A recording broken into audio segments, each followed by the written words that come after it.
Salut à tous, j'espère que vous allez bien. Moi, comme d'habitude, ça va, ça pète la forme. Alors aujourd'hui, je voulais faire une petite vidéo qui était en rapport avec l'actualité du jour. Booba B2B a sorti son dernier album qui se prénomme Ad Vitam Aeternam. On pensait vraiment justement qu'il avait arrêté la musique et arrêté les albums pour de bon, mais visiblement, on dirait qu'il sera présent encore longtemps et longtemps et longtemps. Parce que le gars, il s'ennuie. Le game n'est pas assez, on va dire, festif pour lui. Le game n'est pas assez compétitif. Le gars s'ennuie. Il a décidé de sortir un album pour le plus grand bonheur de tout le monde. Et aussi même pour le plus grand bonheur de ses plus gros haters. Mais c'est pas forcément de musique qu'on va parler aujourd'hui. On va parler de sport, on va parler de foot. Puisque sur le dernier album de Booba, dans justement l'un de ses sons prénommé Abidal, il n'a pas hésité à tacler subtilement ou un tacle à la gauche comme vous voulez le petit kiki, le gros kiki national Kylian Mbappé qui s'est fondu justement d'une rime avec lui sur côté de ouf comme Kylian. Bon, à noter qu'il n'a pas hésité à tacler aussi Abidal sur l'histoire. Voilà. Mais justement, je voulais faire une vidéo pour pouvoir discuter de ce sujet qui anime les réseaux ces temps-ci. Est-ce que justement Kylian Mbappé est un joueur sur côté? Alors moi, je vais vous donner comment dire ça, ma réponse et mon point de vue en deux parties.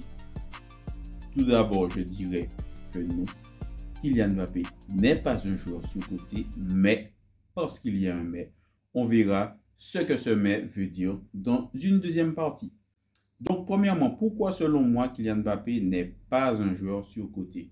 Je pense que tous ceux qui suivent le foot, tous ceux qui sont amoureux du ballon connaissent Kylian Mbappé, ont suivi les débuts de Kylian Mbappé à l'AS Monaco, là où il a pris son envol et il a pris une certaine envergure, pour ensuite son transfert au Paris Saint-Germain pour devenir le joueur que l'on connaît tous maintenant.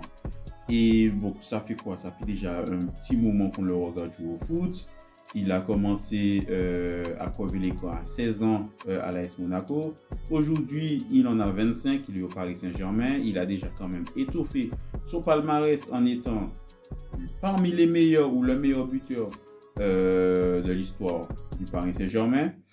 En ayant glané pas mal de titres de champion de France avec le Paris Saint-Germain, en ayant déjà joué une finale de Ligue des Champions, si je ne m'abuse, en ayant joué avec son équipe nationale, c'est-à-dire l'équipe de France, 2 finales de Coupe du Monde, en ayant remporté une et dans l'autre en ayant marqué un triplé en finale, chose qui n'est pas donnée ou permis à n'importe quel joueur.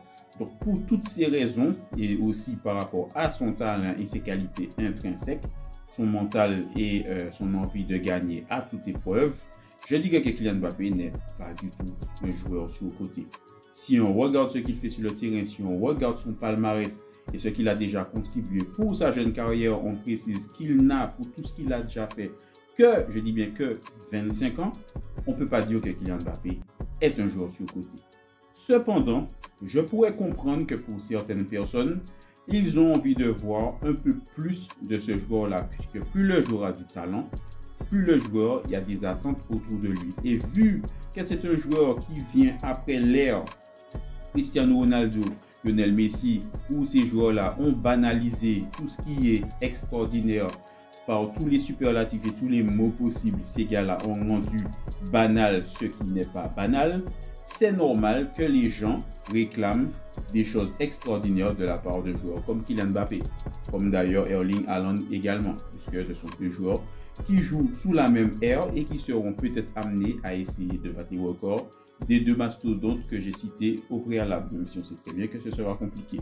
Donc, pour toutes ces raisons, on peut comprendre que certaines personnes aient envie de voir Kylian marquer les esprits encore plus que ce qu'il a déjà fait dans sa courte carrière pour le moment. Et beaucoup de personnes pensent que ce progrès, ce plafond de verre qu'on a l'impression qu'il a atteint ou qu'il a atteint avec le Paris Saint-Germain, on a tous l'impression que tout le monde est d'accord pour dire qu'en partant dans un club comme le Real Madrid, cela pourrait lui permettre de se, on va dire, se sentir dans un espace différent, sortir de sa zone de confort qui est la France, puisque jusqu'à maintenant, il n'a évolué qu'en France. Maintenant, il a déjà atteint une certaine maturité. Il n'a plus 16 ans ni 19 ans, il a 25 ans maintenant. C'est un jeune homme accompli, aguerri, avec beaucoup de bagages derrière lui. Le voir signer dans un club comme le Real Madrid pourrait mettre, je dirais, tout le monde d'accord, que ce soit les gens qui le supportent ou même les personnes qui ne l'aiment pas. Je dirais c'est haters, puisque certaines personnes ont envie de le voir signer au Real Madrid pour le voir se casser la gueule. D'autres ont envie de le voir signer au Real Madrid pour voir vraiment ce dont il est capable et le voir briller encore plus que ce qu'il est en train de faire maintenant. Et moi, je pense que les gens qui trouvent peut-être Kylian Mbappé soit un peu sous-côté ou pas du niveau de certains avec qui on veut le comparer, n'ont pas totalement tort. Ils n'ont pas totalement raison aussi. Comme je l'ai dit, je m'explique.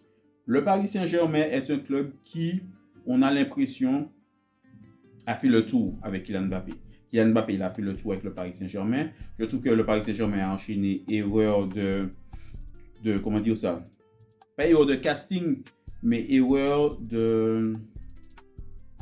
Comment je pourrais dire ça? Erreur de gestion. Voilà. Ils ont franchement, pour moi, le Paris Saint-Germain a enchaîné erreur de gestion sur erreur de gestion avec le cas Kylian Mbappé. On a l'impression, à tort ou à raison, que le club lui a donné vraiment trop de pouvoir qui fait qu'au bout d'un moment, il avait tellement de pouvoir ou il a tellement de pouvoir que ça devient problématique parce que tout est obligé de passer par lui, tout est obligé d'être fait pour lui, que ce soit dans l'animation défensive et tout ce qui se passe autour du club, pour justement que tout puisse se passer pour le mieux. Et moi, j'ai souvent tendance à donner cet exemple-là à des amis à moi. On va revenir sur l'été où pas Neymar y avait, mais Messi est arrivé et il y avait Neymar qui avait la possibilité de s'en aller puisque le Paris Saint-Germain voulait s'en débarrasser. Il se murmurait dans les couloirs que Kylian Mbappé n'était pas, on va dire, innocent dans le fait que le Paris Saint-Germain voulait se débarrasser de Neymar, parce qu'il voulait se débarrasser de Neymar pour faire beaucoup plus de place à Kylian Mbappé pour qu'il puisse encore plus briller. On sait tous que le président de la République et tout, ils se sont mêlés dans le transfert ou pas, ou le non-transfert de Kylian Mbappé au Real Madrid. Et pour toutes ces raisons, tout ce micmac-là, finalement, il est resté. Neymar aussi est resté, Messi est arrivé, ça y est, c'est un bordel pas possible parce que très difficile de gérer trois gros égos comme ça et trois grosses stars comme ça, surtout trois stars offensives qui, à part Neymar, ont tendance à ne pas faire les efforts pour pouvoir défendre. Donc, on a déjà parlé de ça sur la chaîne. On sait tous que ça a foutu un peu le sbeul, mais je voulais revenir sur cette situation-là pour dire que la situation à cette époque-là cristallise totalement les reproches et les critiques qui sont faites à Kylian Mbappé actuellement. Il n'est pas totalement exempt de tout reproche de cette situation-là, mais il n'est pas totalement fautif. Comme je l'ai dit, le Paris Saint-Germain, en donnant trop de pouvoir à un joueur, a pris le risque de voir ce joueur-là plus gros, plus grand que lui et au-dessus de lui, et de voir passer par ses caprices. Et on en arrive maintenant à la situation. Pourquoi, selon moi, certains voudraient le voir au Real Madrid? Donc, certains voient pour justement une acceptation, un respect total envers Kylian Mbappé, un passage réussi au Real Madrid, parce qu'en allant là, il sortirait de sa zone de confort, il serait dans un club où justement l'institution est placée au-dessus de tout. Donc tu as beau être qui tu veux, Sergio Ramos, Cristiano Ronaldo, Marcelo, Pepe, pour ne citer que ceux-là, dernièrement même Karim Benzema, Casemiro ou bien d'autres. Tu as beau être qui tu veux, avoir remporté le nombre de trophées que tu veux, dégager l'aura que tu veux, l'institution du Real Madrid sera toujours au-dessus de toi. Et en allant justement, comme a dit Bouba, voir ce que c'est que la vie, en allant se confronter à ces joueurs-là pour pouvoir gagner sa place, gagner le respect des supporters du Real Madrid qui sont vraiment réputés pour ne pas être faciles et jouer constamment sous cette pression, parce que pour certains, gagner peut-être une 15e Ligue des Champions, une 16e Ligue des Champions avec le Real, ce serait anecdotique, là où pour le symbole gagner la première Ligue des Champions avec le Paris Saint-Germain, ce serait bien, mais bien sûr que ce symbole-là, il est bien, mais la pression, elle est pareille. Chaque année, chaque joueur qui signe au Real Madrid a une pression monstrueuse parce qu'ils doivent donner, comment dire ça, des signes de réussite tout de suite. Il n'y a pas de place pour l'à peu près dans les clubs, justement, comme le Real Madrid, dans le club qui est le plus grand club du monde, le Real Madrid. Donc, en arrivant justement au Real, ce serait une pression constante, positive ou négative, tout dépend de quel bois tu es fait, de quel bois tu te chauffes. Beaucoup de personnes ont envie, ou ceux qui sont fans de MMA comme moi, ont envie de voir les athlètes, les sportifs, des fois, descendre en eau profonde. Là, Kylian, il est dans un petit cocon au Paris Saint-Germain. Il est dans un petit cocon, voilà, il est pouponné, il est en mode cocooning là. Là, voilà, on va l'emmener dans les eaux profondes, face à la concurrence, face à l'adversité. Voyons ce que tu peux faire. Quand tu ne seras pas le centre du projet, tu ne seras pas le centre de l'attention. Voyons ce que tu peux faire, voyons comment tu peux te débrouiller. Et c'est ça que beaucoup de personnes ont envie de voir, pas parce qu'ils ont envie de voir Kylian Mbappé échouer. Au contraire, moi, j'ai envie de voir ça parce que je veux voir ce qu'il a au fond de lui. Une fois, Patrice Evra avait dit qu'il trouve que c'est un joueur trop lisse à la communication, trop bien préparé, trop bien maîtrisé. Donc, en étant trop lisse, des fois, on peut paraître un peu trop fou. Trop lisse, trop, voilà, on peut paraître trop faux. Même si Kylian Mbappé, il a beaucoup de défauts comme nous tous. Il a surtout pour les grands joueurs un ego surdimensionné. La plupart des grands joueurs, ils ont cet ego surdimensionné-là.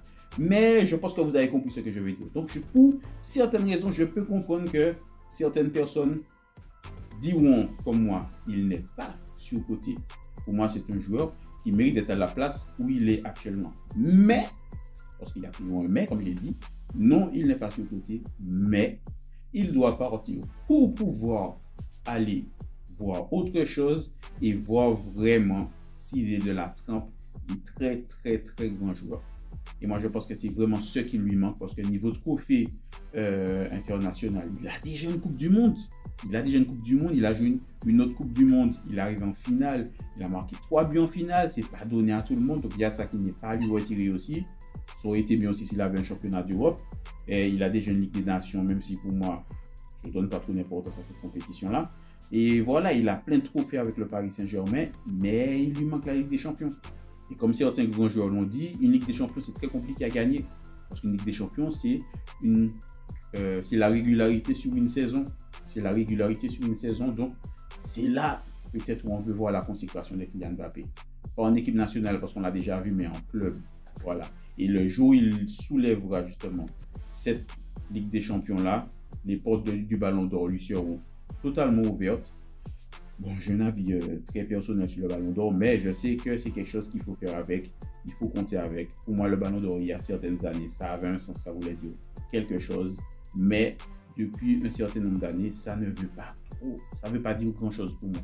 Mais je sais que voilà, les joueurs comme Kylian Mbappé ont ça comme un objectif. C'est très bien de se fixer des objectifs pour les atteindre. Et pour pouvoir atteindre cet objectif-là, direction la Casablanca. Après, si cette année, il la remporte avec le Paris Saint-Germain, je serais content pour le football français et aussi pour lui. Mais franchement, voilà, c'est tout ce que j'avais à dire justement sur ce sujet-là. Comme vous avez vu, selon moi, je ne partage pas totalement les propos de Booba. D'ailleurs, je pense qu'il a quand même fait un petit peu cette sortie-là parce qu'il sait que ça va faire parler et que ça va faire du buzz pour la vente de son album. On sait tous comment ça fonctionne. Mais on sait très bien aussi que Booba est quelqu'un qui aime bien mettre des coups de pied dans la fourmilière, prendre position, parce que j'ai oublié de parler de ça, mais il reproche souvent à Kylian Mbappé de ne pas prendre position sur les choses qui se passent et de ne pas utiliser sa visibilité pour dénoncer certaines choses. C'est le choix du joueur, c'est le choix de la personne. Je ne suis personne pour pouvoir juger cela, mais comme on a dit, on sait très bien que Booba aime les gens qui prennent position et les gens qui osent dire certaines choses. Donc, c'est pas si déconnant le fait qu'il ait fait cette sortie-là. Mais c'est pas si déconnant aussi de penser qu'il l'ait fait pour la promotion de son album. Sinon, voilà, c'était tout ce que j'avais à dire sur ce sujet. J'espère que ça vous a plu, ça vous a intéressé. Si vous voulez continuer à débattre de ça avec moi, n'hésitez pas à aller justement dans la rubrique des commentaires pour laisser votre commentaire. Que vous soyez d'accord avec moi ou pas d'accord avec moi, on peut très bien discuter dans le calme et dans le respect. C'était K.O. Je vous souhaite une bonne soirée. Peace.